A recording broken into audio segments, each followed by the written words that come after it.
Obama est coupé. Obama criait, oh yo, on a fouetté bien.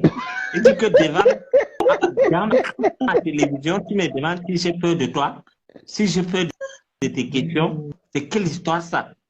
Tu t'as appris le travail. Il a fouetté Obama correctement. Et ce qui se passe actuellement, c'est ne pensez pas que Amougou est fier d'être au C2 en cellule avec Apikoro. Il ne se parle pas. Ouais, Il ne se parle pas. Tu sais pourquoi? non? Parce que quand on arrête Amougou, on amène Amougou au groupement.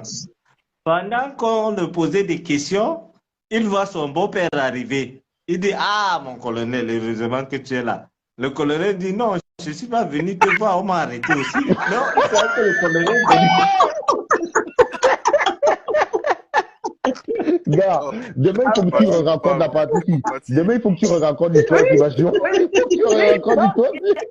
Amougou était là, on l'avait arrêté. Il était là. Il voit donc le colonel, son beau-père. Son beau-père est arrivé, il dit à son beau-père que, mais, mon colonel, tu vois les choses et tout. Le colonel dit, on m'a arrêté, on vient de m'enlever les menottes maintenant pour que j'aille en cellule. Il dit, mais qu'est-ce qui se passe? Après quelques minutes, on arrive, Bruno Bidjan, il arrive. Lui, il avait les menottes avec... on l'a attaché comme un criminel, c'est-à-dire comme un terroriste. Il arrive, il dit, même toi, on t'a pris. Bruno pleurait. Alors, on est allé faire 2 coups de matraque à Bruno. Bruno a vendu son patron. Je vous dis qu'Amougou ira en prison, je vous dis en connaissance de cause. Donc, Bruno, on a fouetté Bruno 2 coups de matraque. Bruno a dit, attendez, je vais parler. Non, mais attends. Bassirou, viens nous raconter ça demain. La fin, c'est tout sucré, gars. Bruno, 2 coups, il a tout avoué. Après, Amougou vient, on dit à Amougou que bon, le colonel qui a mené les opérations ont donné les histoires aux journalistes de machin, sans frontières là. Et ce qu'Apikoro a dit concorde avec ce que le colonel a dit. Il dit à Apikoro que on te fouette un peu, tu parles, ne me parle plus. Il est devenu comme un fouet. Il dit à Apikoro que on te tape un peu, toi tu parles, ne me parle plus. Là, il ne se parle pas. Alors, je finis l'histoire de la grève de la faim. Ouais, je vous dis que, franchement, si c'était pas qu'il y avait un mort dans l'histoire, il y a un type qui était venu couper l'histoire de la grève de la faim d'Amougou, qui a été la plus courte grève de la faim de l'histoire du monde. Il a commencé la grève de la faim à 7 heures. Le colonel travaillait à la présidence. Amougou a dit au colonel que bon, moi, je fais la grève de la faim. Si le chef de l'État attend ça, on va demander. Le colonel dit, le type est sans cœur. Il s'en fout. Tu peux me périr là, il s'en fout. Il dit, non, je vais faire. Il dit, ok. On a tout fait pour qu'il déjeune, il a refusé.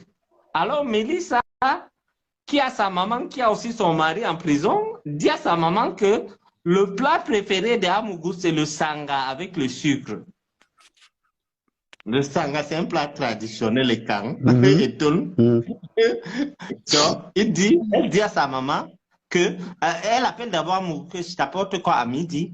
Amougou dit que, je t'ai dit que c'est moi le chef de famille, je suis en grève de la faim, il n'apporte rien.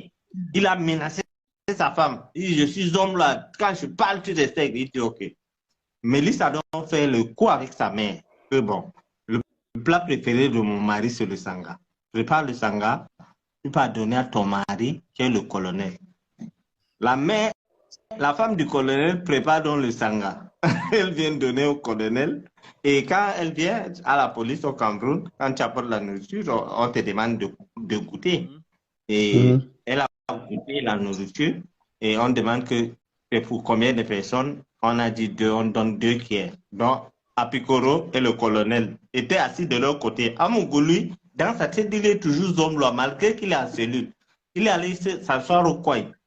Alors, ou bien, c'est comment il a entendu l'odeur du sanga. Il se lève, il arrive. Il trouve le colonel et Apicoro en train de manger. Il dit, vous mangez, vous ne m'appelez pas. Le colonel Apicoro s'est mis à trembler, il ne savait pas quoi dire et tout. Le colonel dit non, parce que tu avais dit le matin que tu à la grève de choc. Vraiment, je n'étais pas. Vraiment, je ne sais pas qui est avec moi. Hein. Vraiment, vous tous, vous êtes contre moi. Je ne sais pas qui est qui. Il s'est mis à insulter le colonel et Apicoro. Maintenant, il dit, donnez-moi la cuillère. On dit que non, il n'y a que 2 cuillères. Il arrache la cuillère d'Apicoro. Il dit à Apicoro, fous le cac. Tu manges tous les jours, tu ne grossis pas. Il s'assoit, il se met à manger.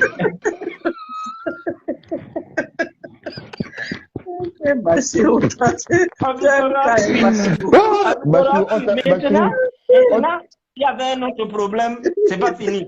Avec le colonel, c'est l'homme militaire, a un sang chaud. Il a vraiment emmagasiné beaucoup. Alors maintenant, il fallait mettre le sucre dans le sanga. Au moment de mettre le sucre, il y avait un peu de sucre parce que le colonel est diabétique. Amougou prend le plastique du sucre, il dit, toi, ta fille m'a dit que tu es diabétique, tu ne manges pas le sucre, donc tu dois manger ton sanga. Le colonel lui dit que tu es malade. Nous sommes à l'article de la mort, tu me demandes de respecter les prescriptions médicales. Je remets mon sucre, je dis que je ne remets pas. Le colonel s'est levé, il a arraché le sucre chez Amougou. Il a donné trois morceaux à Amougou, il a pris le pour lui, il a mis, il dit que c'est fini, tu ne me menaces plus. Nous sommes tous toi qui nous as mis dans cette histoire. Ça là, c'est des détails qu'on me donne parce que dans la vie, il faut être bien avec les gens, il faut garder de bons rapports avec les gens. Attends, c'est moi qui est le premier à dire aux gens qu'Amougou n'a pas le numéro de Paul Biya. Tout le monde pensait qu'il avait le numéro de Paul Biya.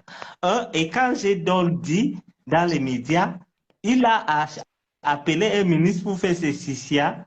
Il a dit, j'ai dit aux gens que c'est Major AC qui l'utilise pour utiliser la voix de Paul Biya. Vous comprenez? Ouais.